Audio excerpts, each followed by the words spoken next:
Record progress. Hello everyone. My self S R Thakur. आज हम JEE main 2024 का question discuss करेंगे। देखो, क्वेश्चन हमारे सामने है। ये क्वेश्चन डेफिनेट इंटीग्रल का है। Definite integral as a limit of the sum. तो सबसे पहले तो इसका कॉन्सेप्ट देखते हैं कि definite integral as a limit of the sum क्या होता है। इसको डिस्कस कर लेते हैं। देखो, definite integral as a limit of sum में अगर इस तरह की एक्सप्रेशन है, जैसे limit n tends to infinite 1/n और sigma r vary from 1 to n और एफ ऑफ r/n, इस तरह की एक्सप्रेशन है। तो इस सम को हम इंटीग्रेशन में चेंज कर सकते हैं। डेफिनेट इंटीग्रल का यूज कर सकते हैं इस केस में। इसमें क्या होता है, देखो, हम इसमें ये जो r/n है, we can take it as equal to x। 1/n को क्या ले सकते हैं हम, dx। और ये जो सम इनके सिग्मा है, that can be replaced by sign of integration. अगर इन चीजों का हम यूज करते हैं, इन पैरामीटर्स का यूज करेंगे, तो देखो ये एक्सप्रेशन कितनी बन जाएगी आपके पास यहाँ पे। ये साइन ऑफ इंटीग्रेशन आ गया। r/n की जगह x आ गया तो एफ ऑफ x हो गया। 1/n की जगह dx आ गया तो क्या बन गया, dx। अब बचता है, देखो r की वैल्यू 1 से लेकर के n तक थी। तो r को अगर हम 1 रखेंगे तो ये वैल्यू 1/n आ जाएगी। और n हमारा इनफाइनाइट है तो समथिंग अपॉन इनफाइनाइट 0। इनके लोअर लिमिट इसकी कितनी आ गई आपकी, 0 आ गई। अब अपर लिमिट की बात करें तो अपर लिमिट n है। r को अगर n से रिप्लेस कर देंगे तो n/n comes out to be equal to 1। तो upper limit comes out to be equal to 1। तो इस एक्सप्रेशन की जो वैल्यू है, देखो वो कितनी आ गई, 0 to 1 f(x)(dx). ये चीज। तो इस टाइप के कॉन्सेप्ट का हम इसमें यूज करेंगे। तो इस सम को सॉल्व करने के लिए we need to take help of definite integral as a limit of the sum. तो आइए देखते हैं इस क्वेश्चन को कैसे सॉल्व करते हैं। क्वेश्चन को अगर ध्यान से ऑब्जर्व करोगे तो इसको हम दो पार्ट में डिवाइड कर सकते हैं। देखो, एक n जिसमें ऊपर न्यूमरेटर में है उनको अलग कर देते हैं, और ये 2n 8n and 2n into n² वाली टर्म को सेपरेट कर देते हैं। तो अगर इसको हम नोट करते हैं कि limit n tends to infinite. अब देखो n वाली सीरीज को अलग से कर देते हैं हम। n/(4+1) प्लस n/((n)⁴ प्लस जो नेक्स्ट टर्म है हमारे पास 16 प्लस सो ऑन। और लास्ट में देखो n/((n)⁴ प्लस n⁴। ये हमारा फर्स्ट रिजल्ट आ गया। सेकंड रिजल्ट चेक करेंगे, माइनस। देखो सब माइनस कॉमन ले लिया हमने, ये वाला रिजल्ट। अब इसको भी limit n tends to infinite, और फर्स्ट रिजल्ट था हमारा 2n/(n²+1) और इंटू n⁴ प्लस 1 प्लस 2 ये 8n। इनके we can write it as 8n whole divided by n²+4 और n⁴ plus 16 and plus on. और लास्ट टर्म देखते हैं तो 2n into n² और whole divided by n²+n² into n⁴ plus n⁴ ये हमारी सेकेंड एक्सप्रेशन होगी। इसमें देखो, इसको जनरलाइज करें हम, हमें आर की टर्म में एक्सप्रेस करना है। आर देखो, वेरिएबल 1, ये 1⁴ 2⁴ सो अप टू n⁴। इस एक्सप्रेशन को हम कैसे लिख सकते हैं कि limit n tends to infinite और sigma r vary from 1 to n, n upon n⁴ plus r raise power 4, क्योंकि 1 raise power 4, 2 raise power 4, 3 raise power 4 up to n raise power 4। तो r vary from 1 to n। Similarly next जो expression है, limit n tends to infinite sigma r vary from 1 to n। अब now see this value, 2 into n, इनके 2 into 1 square n, 2 into 2 square n। तो we can write it as 2 into r square n and whole divided by n square plus r square, n square plus r square, and inside square root n raised power 4 plus r raised power 4। अब देखो इस type के result में हम change कर देते हैं इसको r बाई एन की टर्म में। तो यहाँ फर्स्ट एक्सप्रेशन में चेक करेंगे, we need to divide under the square root by n raise power 4। तो ये कितना बन जाएगा, देखो limit n tends to infinite sigma r vary from 1 to n। अगर हम देखो यहाँ एन रिच पावर 4 से डिवाइड करते हैं तो एन रिच पावर 4 से मल्टीप्लाई भी करेंगे, मल्टीप्लाई करेंगे तो बाहर कितना आ जाएगा, एन स्क्वायर आ जाएगा, एक एन कैंसिल हो जाएगा। तो यहाँ न्यूमरेटर में बचेगा 1/n और divided by square root of 1 plus r/n और raise power 4 minus second case में देखो limit n tends to infinite, यहाँ देखो आर स्क्वायर एन है और यहाँ अगर अंदर बात करें हम तो हमें एन रिच पावर 4 से डिवाइड करना पड़ेगा। अब एन रिच पावर 4 से डिवाइड करने के लिए हम पूरी एक्सप्रेशन को ही बोथ न्यूमरेटर एंड डिनोमिनेटर को एन रिच पावर 4 से डिवाइड कर देते हैं।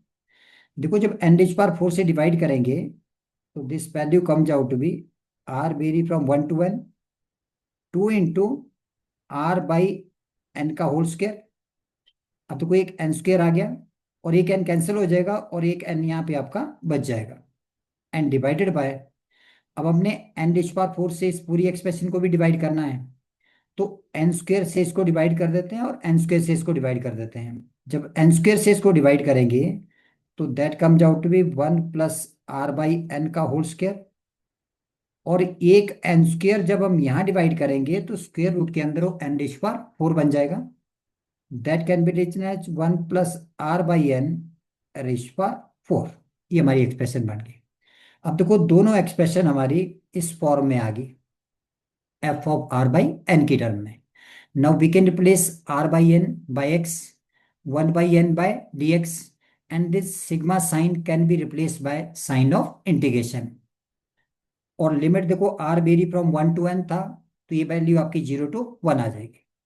तो जब हम इसको सिंप्लीफाई करते हैं देखो ये बन जाएगा integration of 0 to 1 1/n dx and whole divided by 1 plus x raise power 4 minus second integral देखो 0 to 1, 2 into r/n x square, तो 2x² into dx and divided by 1 plus x² and square root of 1 plus x raise power 4।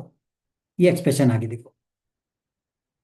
अब इस result को अगर further solve करें, यहाँ हम LCM ले लें, देखो इसमें इसमें अगर एलसीएम ले लेते हो तो ये कंबाइंड जो एक्सप्रेशन है आपके पास, ये देखो किसके इक्वल बन जाएगी यहाँ, that comes out to be equal to ये पूरी एक्सप्रेशन, ये 0 to 1 एलसीएम ले लेते हैं ये 1 प्लस x² और 1 प्लस x रेज पावर 4। तो यहाँ ऊपर आपके पास बन जाएगा 1 - x² dx और whole divided by 1 plus x² square root of 1 plus x raise power 4। ये एक्सप्रेशन आ गई। अब हमें इस एक्सप्रेशन को इंटीग्रेट करना है। देखो ऑलरेडी जब हम इंटीग्रेशन करते हैं तो इस तरह के रिजल्ट किए होते हैं कि नीचे x रेज पावर 4 है तो we need to divide numerator and denominator by x²। तो x² से अगर न्यूमरेटर और डिनोमिनेटर को डिवाइड करते हैं देखो तो ये रिजल्ट हमारा क्या बन जाएगा, ये बन जाएगा देखो 0 to 1, और ये रिजल्ट मैं माइनस साइन बाहर ले लेता हूँ ताकि इसको 1 - 1/x² ही लिखे हम, x² से डिवाइड कर दिया और डिनोमिनेटर में देखो एक x से इसको डिवाइड करेंगे और एक x से इसको डिवाइड करते हैं जब यहाँ x से डिवाइड करते हैं तो ये वैल्यू बन गई x+1/x। एंड सिमिलरली जब स्क्वायर रूट के बाहर हमने x से डिवाइड किया तो स्क्वायर रूट के अंदर क्या बन गया, x²। So this expression comes out to be x² + 1/x²। ये वैल्यू आ गई हमारी। अब देखो इसमें क्या सब्स्टिट्यूशन करनी होती है हमें। हम इसमें पुट कर देंगे x+1/x as equal to t. इसको डिफ्रेंशिएट करेंगे तो 1 - 1/x² और whole dx comes out to be equal to dt। But साथ में देखो हमें लिमिट भी अब चेंज करनी पड़ेगी इसकी, और इसका स्क्वेयरिंग कर दें तो x² + 1/x² की जो वैल्यू है that comes out to be t² - 2। अब इन वैल्यू का यूज करेंगे और साथ में लिमिट को भी चेंज कर देंगे। अब देखो लिमिट को चेंज करते हैं हम। जैसे x हमारा 0 है तो 1/0 comes out to be infinite. इनके lower limit comes out to be equal to infinite. तो ये जो एक्सप्रेशन है हमारे पास वैल्यू है, अब देखो यहाँ पे ये बन जाएगी इनफाइनाइट। और जब x की जगह 1 रखा तो this value comes out to be 2, लेकिन बाहर माइनस साइन है। और ये वैल्यू बन गई आपकी dt अपॉन, और ये हमने t एज्यूम किया था t, और square root of t² - 2 dt। इस एक्सप्रेशन को सॉल्व करना है देखो। अब यहां भी इसको अगर सॉल्व करें हम, इस लिमिट को हम इंटरचेंज कर सकते हैं। We can write it as 2 to ∞, तो माइनस साइन प्लस बन जाएगा, और dt अपॉन टी, और स्क्वायर रूट ऑफ t²-2। अब इसको फर्दर सॉल्व करने के लिए हम अगर t² - 2 को ही एज्यूम कर लें, तो एज्यूम कर लेते हैं कि t² - 2 is equal to z²। z² इसलिए लिया ताकि रूट खत्म हो जाए यहाँ से। इसको डिफरेंशिएट करते हैं देखो, तो हमारे पास ये 2t dt comes out to be equal to 2z dz। इनके dt की जो वैल्यू है that comes out to be z dz and divided by t। हमें यहाँ dt/t चाहिए, तो एक और t से डिवाइड कर देते हैं। इसका मतलब dt/t की जो वैल्यू है that comes out to be z dz upon z²। और यहाँ से t² की जो वैल्यू आएगी आपके पास देखो, t² की वैल्यू आ जाएगी यहाँ से। t² की वैल्यू यहाँ से हम क्या सब्स्टिट्यूट कर सकते हैं, z² + 2। ये हमारा रिजल्ट आ गया dt/t का। अब इसको यहाँ सब्स्टिट्यूट कर देते हैं। तो देखो ये जो लिमिट है हमारी, ये लिमिट क्या बन जाएगी अब, ये लिमिट, अब लिमिट भी चेंज करेंगे साथ में। जब हम t को इनफाइनाइट ले रहे हैं तो z² comes out to be infinite, इनके z भी इनफाइनाइट ही रहेगा। इस केस में सब्स्टिट्यूट करते हैं पहले। जैसे z को हमने 2 ली, t को 2 लिया तो ये 4 बन गया। 4 - 2 कितना आ गया, 2। z², 2, इनके z की वैल्यू कितनी आ जाएगी, √2। तो ये लिमिट बन गई हमारे पास √2 से। और जब इनफाइनाइट रखोगे तब तो रिजल्ट क्या रहेगा आपका, इनफाइनाइट रहेगा। देखो dt/t z dz, z dz upon z²+2 आ गया, और इसकी वैल्यू भी z थी आपके पास, तो z इंटू z² प्लस कितना आ गया, 2। z कैंसिल हो गया। इसको सॉल्व करेंगे तो √2 से इनफाइनाइट dz अपॉन z²+2। अब ये सिंपल इंटीग्रेशन है, और dx/x² + a² का रिजल्ट अप्लाई कर सकते हैं। That can be written as 1/a comes out to be √2, 1/√2, और tan inverse of z upon √2, और whole limit from √2 to infinite. अब देखो जब अपर लिमिट इनफाइनाइट रखेंगे this value comes out to be π/2, और लोअर लिमिट √2 रखोगे ये 1 हो गया, और tan + 1 की वैल्यू π/4। तो हमारा ये जो रिजल्ट है that comes out to be equal to 1/√2 इनके π/2 और -π/4। इसको फर्दर सॉल्व करते हैं। That value comes out to be equal to π/4√2। तो देखो ये एक्सप्रेशन किसके इक्वल दी हुई थी, π/k के इक्वल। तो हमारा रिजल्ट किसके इक्वल आ गया, दैट इज इक्वल टू, इसकी वैल्यू π/k के इक्वल आ गया। And what is the value of k, the value of this k, now see the value of this k comes out to be equal to, अब ये जो हमारी k की value है यहाँ से k comes out to be equal to 4 root 2. 4 root 2. But we need k square. So the value of k square, that is equal to 16 into 2, यानी कि 32. So this is our final answer of this question. Thank you. Thank you all.